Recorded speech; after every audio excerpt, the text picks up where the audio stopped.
ওম শান্তি 14/1/1980 অব্যক্ত মুরলী আত্মিক যোদ্ধাদের সঙ্গে আত্মিক কমান্ডারের মিলন।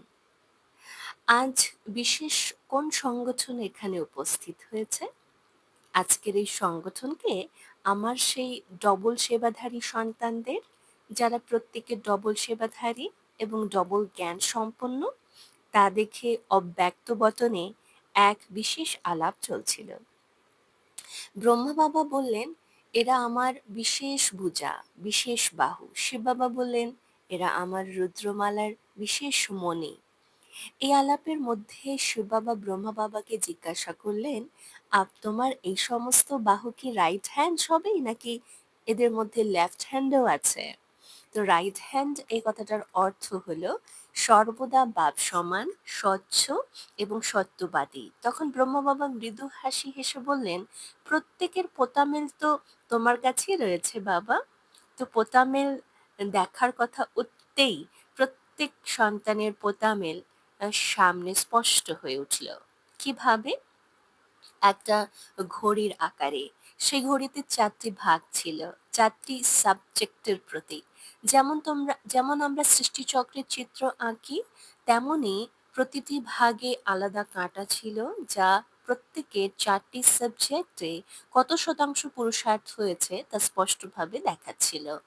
বাপদাদা সেই পোতামেল দেখে বললেন, সময়ের ঘড়ি এবং সন্তানদের পুরুষার্থের ঘড়ি দুটিকে একসঙ্গে রেখে দেখলে কি দেখা যায়?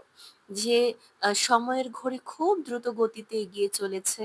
অধিকাংশ সন্তানের ক্ষেত্রে জ্ঞান এবং সেবার এই দুটি সাবজেক্টের ফলাফল প্রায় 75%। তা খুবই ভালো, কিন্তু স্মরণ অর্থাৎ যোগ এবং ধারণার এই দুটি সাবজেক্টে শতাংশ অনেক কম। তাই বাপদাদা বললেন যে এই ফলাফলের ভিত্তিতে কি এদের অ্যাভারেডি গ্রুপ বলা যায়?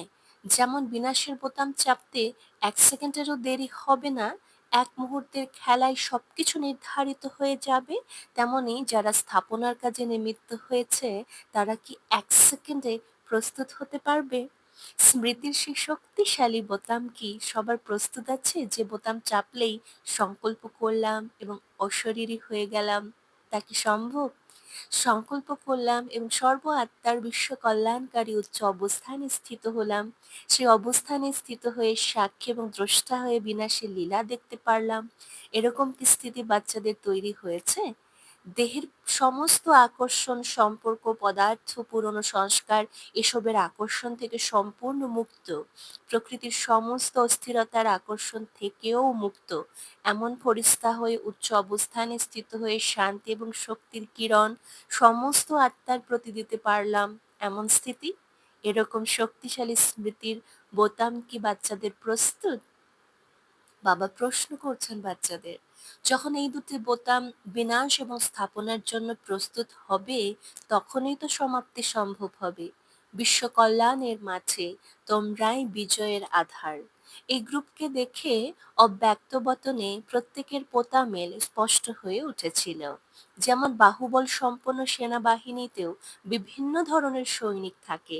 কেউ সীমান্তে যায়, কেউ যুদ্ধক্ষেত্রে গিয়ে সরাসরি লড়াই করে, আর কেউ পেছনে থেকে তাদের সহযোগিতা এবং পালনা করে। আর যারা সরাসরি মাঠে থাকে তারাই মূল শক্তি, বা তাদেরকেই ব্যাকবোন বলা হয়। ঠিক তেমনি এই গ্রুপ হলো বিশ্ব কল্যাণের মাঠে সরাসরি সেবা করার গ্রুপ। মাঠে নামা সেনার শক্তির ওপরেই বিজয় বা পরাজয় নির্ভর করে।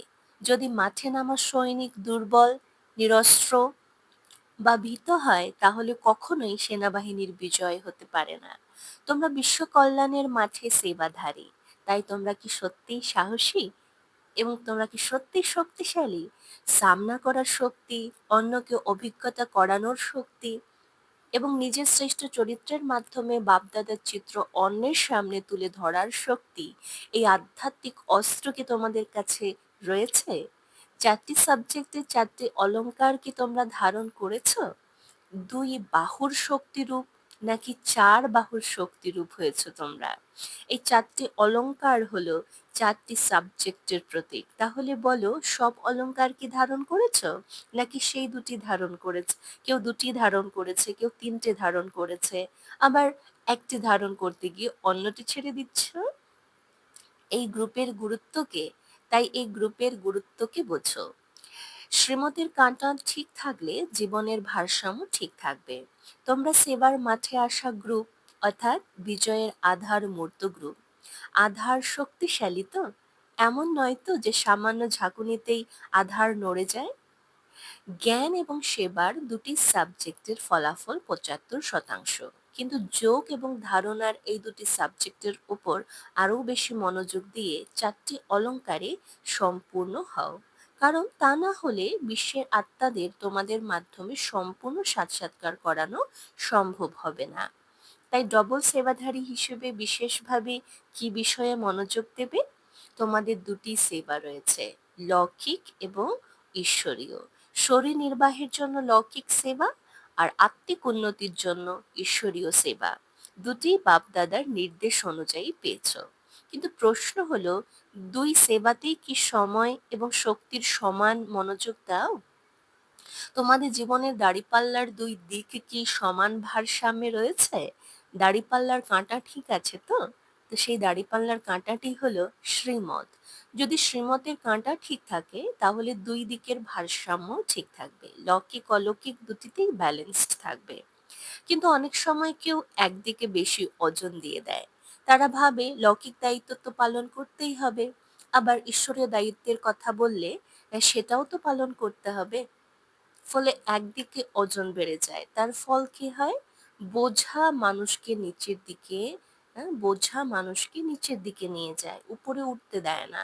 যে দিক ভারী সেটি মাটির দিকে নেমে যায়, আর যে দিক হালকা সেটি উপরের দিকে উঠে যায়।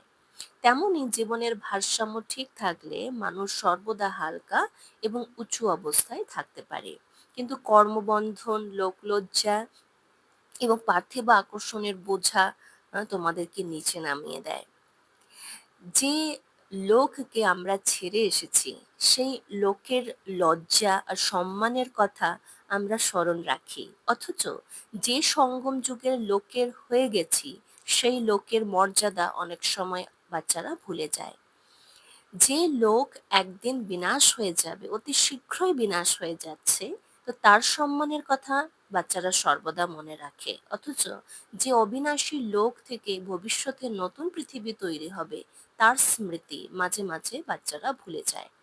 তাই গৃহস্থ জীবন এবং ঈশ্বরীয় জীবনের মধ্যে ভারসাম্য রাখো। দুই ক্ষেত্রেই হালকা থেকো এবং সফল হও। গৃহস্থ জীবন নয়, এটা তোমাদের ট্রাস্টি জীবন। বা মালিক হচ্ছে বাবা, আর তোমরা সকলে ট্রাস্টি মাত্র। এই কথা সর্বদা স্মরণে রাখো। আসলে গৃহস্থ ব্যবহার শব্দটি পরিবর্তন করো। গৃহস্থ শব্দ বললেই মানুষ গৃহস্থের চিন্তায় আবদ্ধ হয়ে যায়। তাই তোমরা গৃহস্থ নও, এটা মনে রাখো। তোমরা ট্রাস্টি। গৃহস্থ ব্যবহার নয়, ট্রাস্টি ব্যবহার বলো। গৃহস্থ মনে করলে কি হয়? অজুহাত শুরু হয় যে এটা তো করতেই হবে, এরকম পরিস্থিতি, ওর জন্য এটা তো করতে হচ্ছে, এটা না করলে কিভাবে হবে, এই ধরনের নানান সংকল্প বিকল্প ভাবনা চিন্তা মনে শুরু হয়ে যায়। তার জন্য নিজেকে ট্রাস্টি ভাবো। এই ধরনের দুর্বল ভাষা বলতে বলতে শেষ পর্যন্ত বাবাকেও নিজেদের যুক্তি বোঝাতে শুরু করে বাচ্চারা। কিন্তু ট্রাস্টি হয়ে গেলে অজুহাত শেষ হয়ে যায় এবং বাবার শ্রীমতের প্রতি সব সময় হাঁচি আর চড়তি কলার যাত্রা শুরু হয়। তাই আজ থেকেই নিজেকে গৃহস্থ মনে করবে না, ভাববে আমি ট্রাস্টি, আর এই পরিবারেরও মালিক শিব বাবা। শিব বাবা যা বলবে সেটাতে সবসময় যেন হাজি বলে। আমি দায়িত্বশীল কিন্তু নিমিত্ত। পরিবারের প্রতি দায়িত্বশীল থাকতে হবে, কিন্তু এটা মনে রাখতে হবে যে পরিবার বাবার, তাই নিমিত্ত মাত্র আমি। এটা সর্বদা যেন স্মরণে থাকে। যখন এই সংকল্প পরিবর্তন হবে তখন কথা এবং কর্ম দুটির মধ্যেই পরিবর্তন এসে যাবে। এই গ্রুপের প্রত্যেক সন্তান অসাধারণ কাজ করতে পারে। প্রত্যেক কর্মযোগী এবং সহযোগীর জীবন একটি জীবন্ত নমুনা হয়ে বহু আত্মাকে শ্রেষ্ঠ জীবন গ্রহণের জন্য অনুপ্রাণিত করতে পারে। একজন প্রদীপই দীপমালা তৈরি করতে পারে। পৃথিবীর সীমিত গুরুদের মধ্যে একজন গদ্দিনাসীন শিষ্য তার গুরুর নাম বিশ্বে ছড়িয়ে দিতে পারে। আর এখানে তো সদ্গুরুর কত শত সিংহাসনে আসীন সন্তান রয়েছে। একজন একজন করে প্রত্যেক সন্তান কত শ্রেষ্ঠ কাজ করতে পারবে। বাপদাদা প্রত্যেক সন্তানকে এমন সার্ভিসেবল, বিশ্বের নাম উজ্জ্বলকারী, বিশ্ব কল্যাণকারী সন্তান হিসেবে দেখেন। একটি প্রদীপ যেমন অসংখ্য প্রদীপ জ্বালিয়ে দীপমালা তৈরি করতে পারে, তেমনি তোমরা প্রত্যেকে সমগ্র বিশ্বে আলোর দীপাবলি সৃষ্টি করতে পারো। বৈচিত্র্যময় আত্মাদের জন্য বৈচিত্র্যময় সেবা। এই গ্রুপের কি করতে হবে? বিভিন্ন শ্রেণী এবং বিভিন্ন প্রকৃতির আত্মাদের সেবাধারী হয়ে তাদের সদ্গতি এবং শ্রেষ্ঠ জীবন লাভের আধারমূর্ত হতে হবে। যেমন ডাবল ফরেনার আছে, তেমনি ডাবল নলেজফুল এবং ডাবল সার্ভিসেবল হয়। ফলাফলও ডাবল হওয়া উচিত। এমন হও সর্বদা বন্ধন মুক্ত, সর্বদা জীবন মুক্ত, বিশ্বরূপী শোকেসের বিশেষ শোপিস, বিশ্ব পরিবর্তনের আধার মূর্ত, সর্বদা শ্রীমতের ভিত্তিতে স্ব-উন্নতি এবং বিশ্ব উন্নত করার অধিকারী। এমন সদা বিশ্ব সেবাধারী, অসীম সেবাধারী সন্তানদের প্রতি বাপদাদার স্মরণ, স্নেহ এবং নমস্কার। ডাক্তারদের প্রতি বাপদাদার বিশেষ বার্তা। তোমরা ডাবল ডাক্তারদের গ্রুপ, তাই না? যেমন প্রত্যেক ডাক্তার তার নিজ নিজ ক্ষেত্রে বিশেষজ্ঞ। কেউ চোখের ডাক্তার, কেউ গলার ডাক্তার, কেউ সার্জন, কেউ ঔষধ দেওয়ার বিশেষজ্ঞ।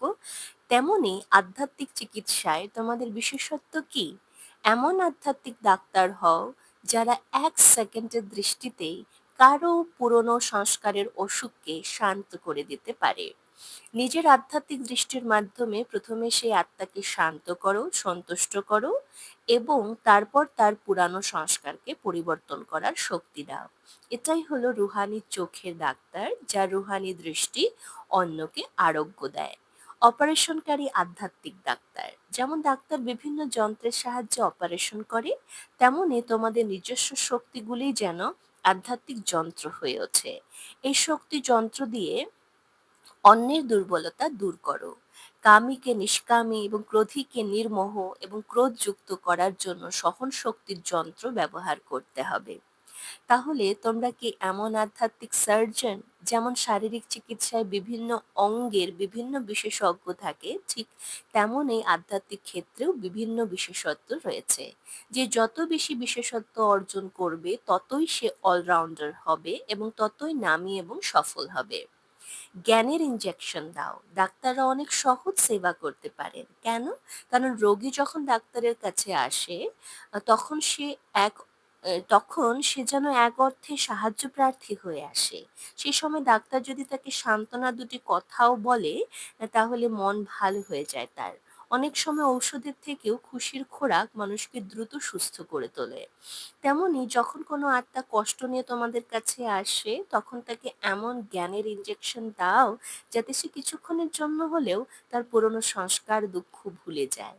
কিন্তু সেই ইনজেকশন দেওয়ার আগে নিজেকেই সেই ইনজেকশন আগে দিতে হবে।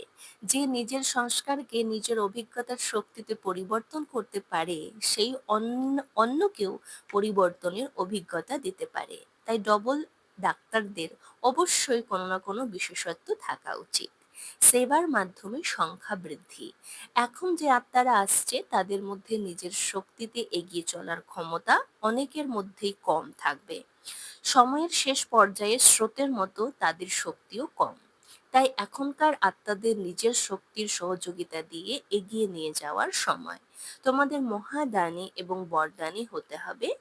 তারা নিজের শক্তিতে এগোতে পারছে না, তাই তোমাদের উৎসাহ এবং শক্তি দিয়ে তাদের এগিয়ে নিয়ে যেতে হবে। এমন শক্তিশালী আধ্যাত্মিক যন্ত্র তৈরি করো যা 1 সেকেন্ডে অভিজ্ঞতা করাতে পারে। এখন নিজেদের হামজিন্সের সংখ্যা বৃদ্ধি করো। যেন শেষে কেউ তোমাদের কাছে অভিযোগ না করে বলতে পারে যে আমাকে তো জানায়নি। শুধু একবার নিমন্ত্রণ দেওয়া বা একটি পত্র পাঠানোই যথেষ্ট নয়। যে কুম্ভকর্ণের মতো গভীর নিদ্রায় ঘুমিয়ে আছে তাকে একবার ডেকে বললে জেগে ওঠো, সে কি সঙ্গে সঙ্গে জেগে উঠবে? তো বারবার জাগাতে হবে তো। ইঞ্জিনিয়ার্সদের প্রতি বাপদাদার বার্তা। ইঞ্জিনিয়ার কথাটার অর্থ হলো প্ল্যানিং বুদ্ধি। ইঞ্জিনিয়ার সর্বদা পরিকল্পনা করে এবং সেই পরিকল্পনাকে বাস্তবের রূপ দিয়ে কাজকে এগিয়ে নিয়ে যায়। তাই ইঞ্জিনিয়ার্স গ্রুপ অর্থাৎ রুহানি প্ল্যানিং বুদ্ধির গ্রুপ। তোমরা কি আধ্যাত্মিক সেবার জন্য নতুন কোনো পরিকল্পনা তৈরি করো? শুধু পুরনো পরিকল্পনা বাস্তবায়ন করো নাকি নতুন পরিকল্পনাও করো? যার যে কাজ সে না চাইলেও সেই কাজের চিন্তায় ব্যস্ত থাকে। তাই আধ্যাত্মিক ইঞ্জিনিয়ার্সদের সর্বদা ভাবতে হবে যে ঈশ্বরীয় সেবা কিভাবে আরো সুন্দরভাবে বৃদ্ধি করা যায়, কোন পদ্ধতিতে বেশি আত্মার কাছে পৌঁছানো যায়, কিভাবে কম খরচে বেশি সাফল্য পাওয়া যাবে। এমন পরিকল্পনা তৈরি করো যা কম খরচে বেশি ফলপ্রসূ এবং একই সঙ্গে শক্তিশালী। আজকের সময়ের দুটোই প্রয়োজন, ইকোনমি অ্যান্ড পাওয়ার। কম খরচ কিন্তু বেশি ফলাফল। যেমন সামান্য একটি বিশেষ রাসায়নিক পদার্থের এক ফোঁটাও অনেক বড় কাজ করতে পারে, তেমনি তোমাদের পরিকল্পনাও শক্তিশালী হওয়া উচিত। এমন পরিকল্পনা করো যা অনেকের কাছে বার্তা পৌঁছে দেয়। যেমন একটি শিল্প প্রতিষ্ঠানের মাধ্যমে বহু মানুষকে কর্মসংস্থান দেওয়ার পরিকল্পনা করা হয়, তেমনি তোমাদের এমন পরিকল্পনা করতে হবে যার মাধ্যমে একটি উদ্যোগ থেকে অগণিত আত্মার কাছে ঈশ্বরীয় বার্তা পৌঁছে যায়। তোমাদের অনেক ইঞ্জিনিয়ার প্রয়োজন, কারণ ভবিষ্যতের সত্যযুগে ইঞ্জিনিয়াররা অল্প সময়ে সুন্দর সুন্দর জিনিস তৈরি করবে। সেই সংস্কার তো এখান থেকেই তৈরি করতে হবে। তোমরা যখন রাজা হবে তো তখনও তো পরিকল্পনা বা আইডিয়া দেবে, তাই না? তাই নতুন পৃথিবীর পরিকল্পনা এবং সেবার সাফল্যের জন্য রুহানি ইঞ্জিনিয়ার্সের প্রয়োজন। প্রত্যেকের মনে থাকা উচিত আমাকে সাফল্যের প্রমাণ দিতে হবে। প্রত্যেকে নতুন